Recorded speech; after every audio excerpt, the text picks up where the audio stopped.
6 million dead. 6 million. That number should stop you cold. Because while the world was glued to every headline about conflicts in the Middle East, while politicians debated borders and trade wars, the deadliest conflict since World War II was unfolding in the heart of Africa. And nobody said a word. The Congo has been bleeding for 30 years, and the world chose to look away. This is not a forgotten war. This is a deliberately ignored one. Because the moment you understand who profits from the chaos in the Congo, you understand why your phone, your laptop, your electric car, all of it is built on blood. Minerals Silence Rwanda, a country the size of Maryland, has been orchestrating a shadow war inside the Democratic Republic of Congo for nearly 3 decades. They back rebel militias. They loot mineral wealth. They destabilize entire provinces. And Western governments not only allow it, they fund Rwanda's military while it happens. Today, we're pulling back the curtain on the deadliest conflict the media refuses to cover. And by the end, you will never look at your smartphone the same way again. Let's start with the numbers, because the numbers are where the cover-up begins. Since 1996, an estimated 4 to 6, 9 million people have died in the Congo wars and their aftermath. To put that in perspective, that's more than the entire population of Denmark. Gone. Erased. The International Rescue Committee conducted 5 mortality surveys between 2000 and 2007, and their findings were staggering. Most deaths weren't from bullets or machetes. They were from starvation, disease, and displacement caused by the constant cycle of violence.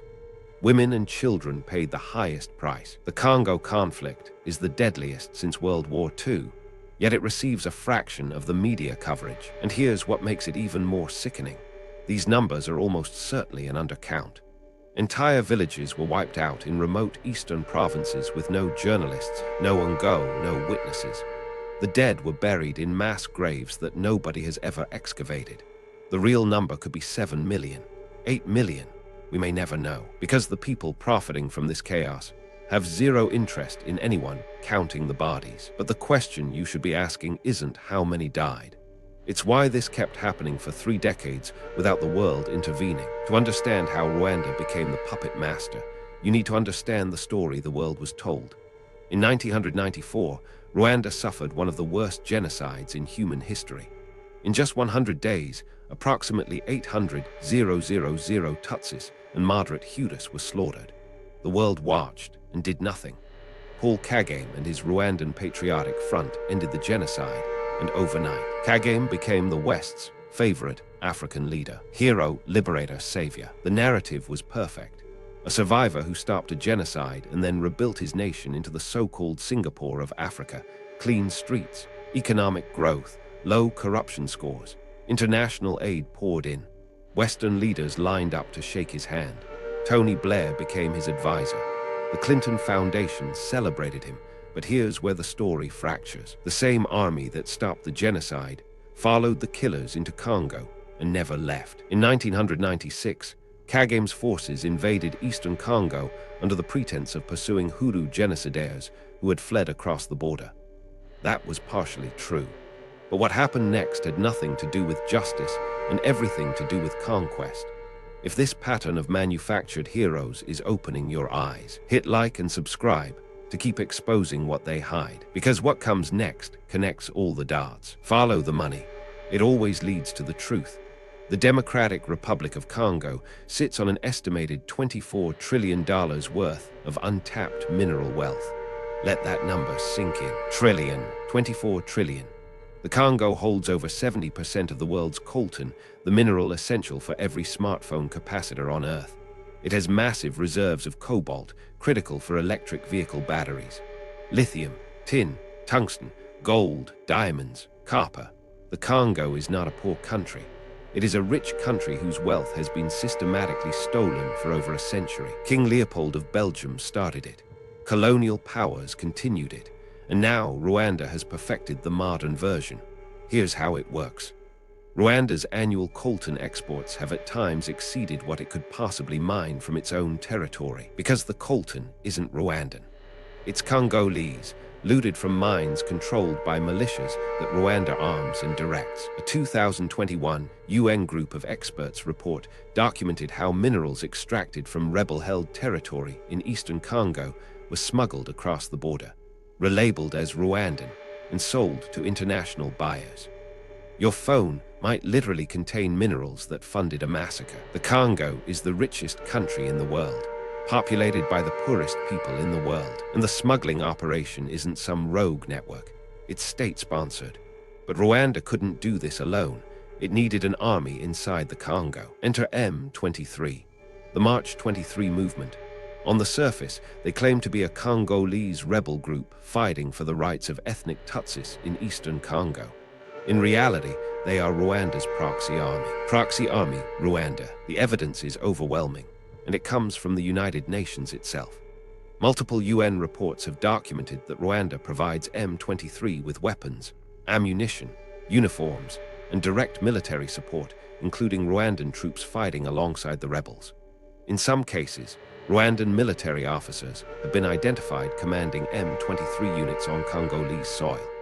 In late 2024 and early 2025, M23 launched its most aggressive offensive in years, seizing the strategic city of Goma, the capital of North Kivu province and home to over 2 million people. Goma fell while the United Nations peacekeeping force watched from their bases. The fall of Goma wasn't just a military defeat, it was a humanitarian catastrophe. Hospitals were shelled, displacement camps were overrun, hundreds of thousands of people fled with nothing, and Rwanda denied everything. Kagame stood at international podiums and said Rwanda had no involvement, even as satellite imagery showed Rwandan military vehicles crossing the border. The lie was so brazen, it could only be sustained by the complicity of those who benefit from it. But who exactly benefits? The answer will make you furious. Every major tech company on Earth depends on minerals from the Congo. Apple, Samsung, Tesla, Microsoft, Google. 1. Coltan for phone capacitors. 2. Cobalt for EV batteries. 3. Lithium for laptops. 4. Tungsten for electronics. These companies have supply chain audits. They publish sustainability reports. They claim to source responsibly. But the dirty truth is that conflict minerals from eastern Congo routinely enter the global supply chain through Rwanda, Uganda, and other neighboring countries that serve as laundering points. Clean labels, dirty hands. The Dodd-Frank Act of 2010 required U.S. companies to disclose their use of conflict minerals. It was a start, but enforcement has been weak, and the Trump administration rolled back key provisions. The European Union passed similar regulations, also weakly enforced. Meanwhile, the demand for cobalt alone is projected to increase 400% by 2030. Driven by the electric vehicle revolution. The green energy transition is being built on the graves of Congolese miners. Think about that the next time someone celebrates their new electric car as an ethical choice. The cobalt in that battery may have been dug by a child in an artisanal mine in Katanga province, earning less than $2 a day, while armed groups controlled by foreign powers took their cut. The supply chain isn't broken, it's designed this way. Chaos keeps prices low. And this brings us to the most uncomfortable question of all. Rwanda receives approximately $1 billion in foreign aid annually. The United States, the United Kingdom, and the European Union are its largest donors. Billion. Let me spell this out clearly.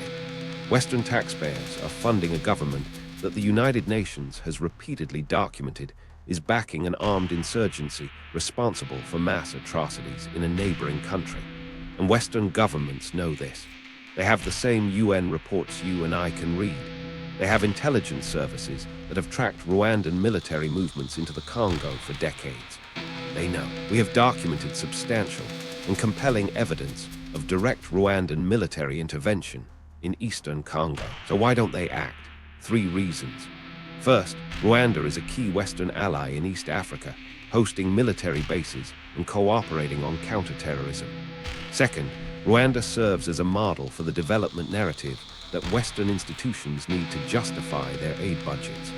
And third, the current system benefits Western corporations that need cheap conflict minerals. Cut off Rwanda and you destabilize a partner. Expose the mineral supply chain and stock prices drop. Acknowledge the genocide in Congo, and you create a moral obligation to act. Silence is cheaper than justice, and that is exactly what they are counting on. The calculus is cold. The consequences are measured in millions of lives. But there's another player in this game that most people never consider. While Western governments look the other way, China walked through the front door. In 2008, China signed a massive infrastructure for minerals deal with the Congo worth an estimated $6 billion.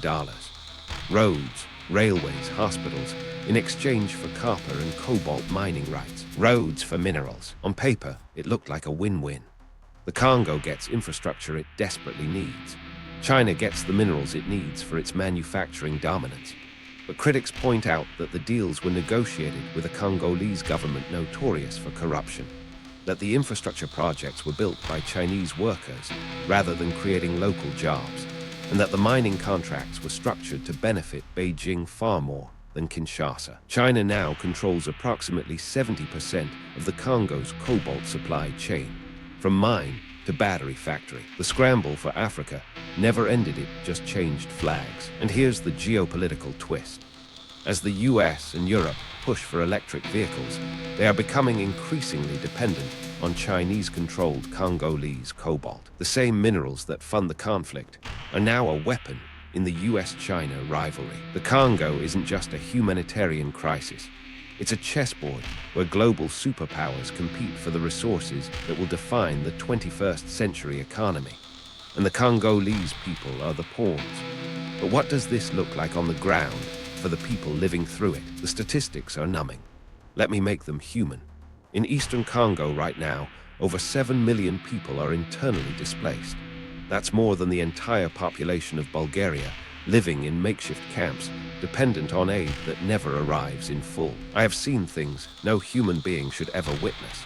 The world needs to know what is happening here. Dr. Denis Mukwege, the Congolese gynecologist who won the Nobel Peace Prize in 2018, has spent decades treating survivors of sexual violence used systematically as a weapon of war in the Congo.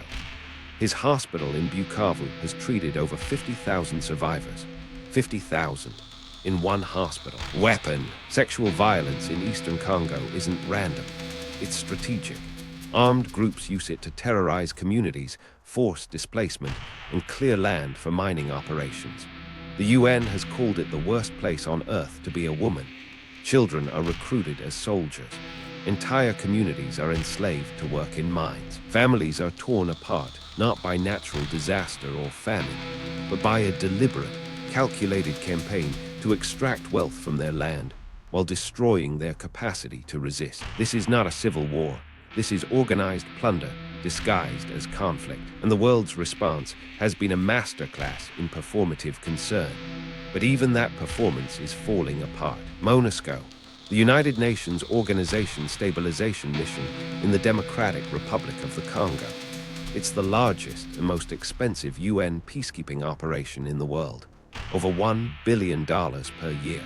Approximately 15,000 troops at its peak. $1 billion failure. And after more than 20 years, Eastern Congo is less stable than when they arrived.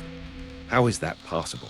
Because MONUSCO was never given the mandate, the resources, or the political backing to actually confront the forces destabilizing the region. You cannot keep peace when one of the primary aggressors is an ally of the permanent members of the UN Security Council. Peacekeeping without peace enforcement is just expensive observation. When M23 seized Goma in late 2024, UN peacekeepers were stationed in the city.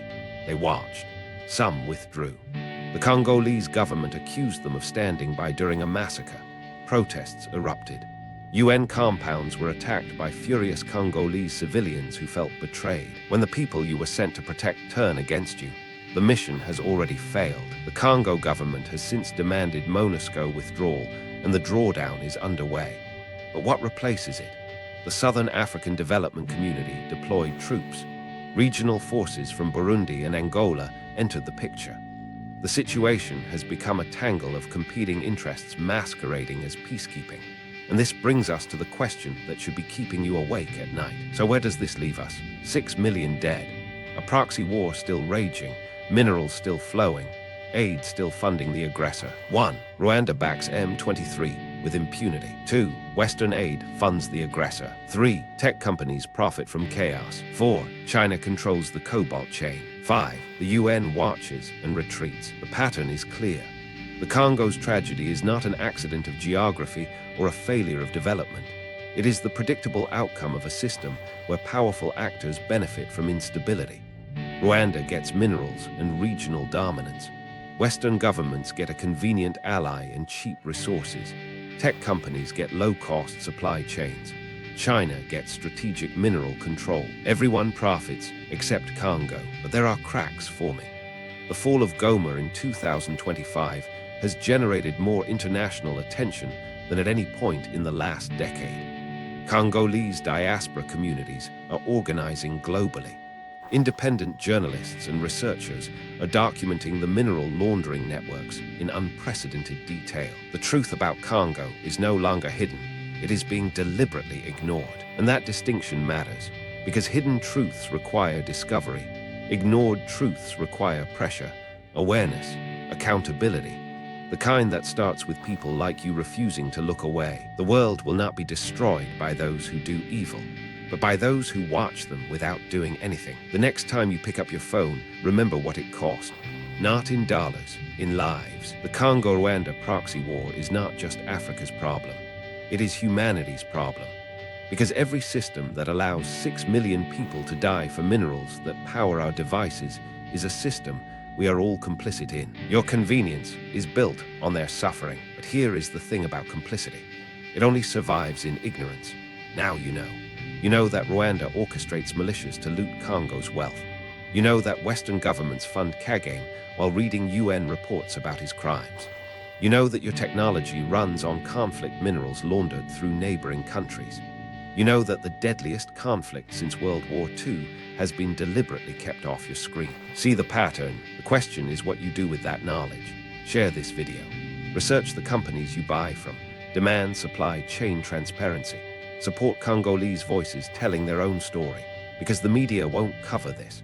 Governments won't act. Change comes from informed people who refuse to stay silent. If you made it this far, comment blood minerals to prove you're among the few who refuse to look away. Every government lies. The question is, what are they lying about?